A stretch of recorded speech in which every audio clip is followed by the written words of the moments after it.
Hello football fans, আজ 2-2 গোলের সমতায় শেষ হয়েছে রিয়াল ও বায়ার্নের মধ্যেকার মহারণ। চ্যাম্পিয়ন্স লিগের প্রথম সেমিফাইনালে অ্যালিয়ান্স অ্যারিনায় আজ 2-2 গোলে ড্র করেছে রিয়াল মাদ্রিদ ও বায়ার্ন মিউনিখ।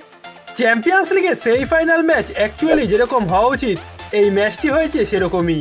ইউরোপিয়ান দুই ক্লাসিক্যাল দলের মধ্যে লড়াইটিতে রোমাঞ্চের কোনো অভাব ছিল না। অ্যালিয়ান্স অ্যারিনায় শুরুতেই স্বাগতিক বায়ার্নের দাপটের মধ্যে ভিনিসিয়াসের গোলে এগিয়ে যায় রিয়াল। বিরতির পর ম্যাচ যখন রিয়ালের নিয়ন্ত্রণে মনে হচ্ছিল তখন 4 মিনিটের মধ্যে 2 গোল করে বায়ার্নকে এগিয়ে দেন লেরয় সানে ও হ্যারি কেইন। এরপর বায়ার্ন যখন জয় নিয়ে ম্যাচ শেষ করার অপেক্ষায় তখন ফের ম্যাচটিতে সমতায় ফেরে রিয়াল। পেনাল্টি থেকে নিজের ও দলের হয়ে দ্বিতীয় গোলটি আদায় করে রিয়ালকে সমতায় ফেরান ভিনিসিয়াস এবং শেষমেশ এই সমতাতেই শেষ হয়েছে প্রথম লেগের ম্যাচটি। আজ ঘরের মাঠে প্রথম থেকেই নিজেদের উদ্দেশ্য স্পষ্ট করে মাঠে নেমেছিল বায়ার্ন। প্রথম লেগে নিজেদের মাঠে যে কোনো মূল্যে জেতার লক্ষ্য নিয়ে খেলতে নেমেছিল জার্মানির সফলতম ক্লাবটি। ফলে ম্যাচের প্রথম 21 মিনিটে রিয়ালের পোস্ট লক্ষ্য করে মোট 6টি শট নেয় তুখেলের দল। এর মধ্যে শুরুতেই তারা কিছু গোলের সুযোগও মিস করে। তবে ম্যাচটির ধারার বিপরীতে গিয়ে রিয়াল মাদ্রিদই সেমিফাইনাল ম্যাচটিতে প্রথম লিড নেয়। ম্যাচের 24তম মিনিটে ভিনিসিয়াস জুনিয়র গোল করে রিয়াল মাদ্রিদকে এগিয়ে দেন।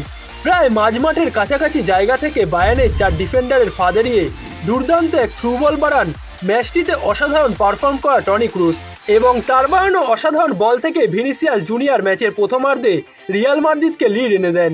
ম্যাচের দ্বিতীয়ার্ধে ফিরে এসে রিয়াল চেষ্টা করছিল ম্যাচের নিয়ন্ত্রণ নিজেদের কাছে ধরে রাখার, তবে সেটি আর হয়নি। উল্টে ম্যাচের 53 মিনিটে দারুণ এক গোল করে ম্যাচটিতে বায়ার্নকে সমতায় ফেরান লেরয় সানে। ডান প্রান্ত থেকে বল পেয়ে দারুণ এক শটে কাছের পোস্ট দিয়ে বল জালে জড়ান জার্মান এই তারকা, যার ফলে ম্যাচটিতে সমতায় ফেরে বায়ার্ন। এরপর বক্সের ভেতর জামাল মুসিয়ালাকে লুকাস ভ্যাসকিস ফাউল করলে পেনাল্টি পায় বায়ার্ন মিউনিখ, যেখানে লুরিনকে উল্টো দিকে পাঠিয়ে বায়ার্নকে 2-1 গোলে এগিয়ে দেন কেইন। এই গোলটি করে বায়ার্নকে ম্যাচটিতে এগিয়ে দেওয়ার পাশাপাশি চ্যাম্পিয়ন্স লিগের এবারের আসরে যৌথভাবে সর্বোচ্চ গোলদাতাও হয়েছেন কেইন। চলতি আসরে এখনও পর্যন্ত সর্বোচ্চ 8টি করে গোল করেছেন হ্যারি কেইন ও কিলিয়ান এমবাপ্পে। নিজেদের ঘরের মাঠে এগিয়ে গিয়ে বায়ার্নের আত্মবিশ্বাস যখন বেড়ে গেছিল তখনই ম্যাচটিতে সমতায় ফেরে রিয়াল।